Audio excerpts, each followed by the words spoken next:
6 দিনের শেষ কৃত্যানুষ্ঠান শেষে মাশহাদে ইমাম রেজার মাজারের পাশে চিরনিদ্রায় শায়িত হলেন ইরানের সাবেক সর্বোচ্চ ধর্মীয় নেতা আয়াতুল্লাহ আলী খামেনি। চিরদিনের জন্য থেমে গেল এক বজ্রকণ্ঠ, অবসান হলো এক অপরাজেয় অধ্যায়ের। বিদায় নিলেন আধুনিক ইরানের ইতিহাসের সবচেয়ে অবিচল ও অনমনীয় অভিভাবকের।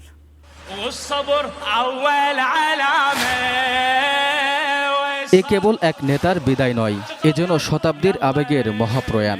গত শনিবার থেকে শুরু হওয়া অন্ত্যেষ্টিক্রিয়ায় গোটা ইরান পরিণত হয় এক শোকাতুর মহাসমুদ্রে। তেহরানের রাজপথ থেকে শুরু করে মাশহাদের চত্বর, কোথাও তিল ধারণের ঠাঁই ছিল না।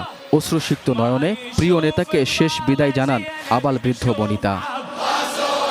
দেশপ্রেমিক ইরানিদের যে হাতগুলো বিশ্বমঞ্চে ঔপনিবেশিক শক্তির বিরুদ্ধে মুষ্টিবদ্ধ, সেই হাতগুলোই এদিন হৃদয় নিংড়ানো ভালোবাসা দিয়ে প্রিয় নেতাকে সেলুট জানায়।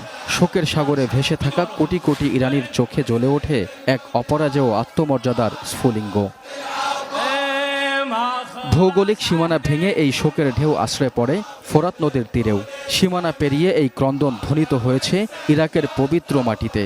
নাজাফ আর কারবালার পুণ্যভূমিতে লাখো মানুষ শরিক হয়েছেন আলী খামেনির জানাজায়। কারবালার ঐতিহাসিক প্রাঙ্গণে যখন তার কফিন আনা হয়, তখন লাখো মানুষের কণ্ঠে ধ্বনিত হয়েছিল এক আধ্যাত্মিক বিপ্লবের সুর। বিশ্ব দেখেছে আদর্শের কোনো কাঁটাতারের বেড়া থাকে না, বীরের কোনো নির্দিষ্ট সীমানা হয় না। কোয়ালিটি সম্পন্ন আন্তর্জাতিক মানের still bar CSRM, committed for better still. সমস্ত লড়াই আর ইতিহাসের রক্ত পিচ্ছিল সব বাঁক পেরিয়ে সেই মহানায়ক ফিরে এলেন তার পরম আশ্রয়ে, নিজের চেনা শেকড়ে। শিয়া ইসলামের অষ্টম ইমাম হজরত রেজা আলাইহিস সালাম এর পবিত্র মাজারের পুণ্যময় কোল ঘেঁষেই রচিত হলো তার অন্তিম শয়ান। যে মাশহাদের পুণ্যভূমি থেকে একদিন শুরু হয়েছিল তার আপোষহীন দ্রোহ, ত্যাগের মহিমা আর আধ্যাত্মিক অবিনশ্বর যাত্রা, সেই পবিত্র মাটির বুকেই তিনি চিরতরে সমর্পিত হলেন। আলী খামেনি ঘুমিয়ে পড়েছেন, তবে রেখে গেছেন দীর্ঘ সংগ্রামের ইতিহাস আর অনমনীয় প্রতিরোধের অক্ষয় উত্তরাধিকার। সাম্রাজ্যবাদের রক্তচক্ষুকে উপেক্ষা করে সেই বজ্রকণ্ঠ আজ শান্ত।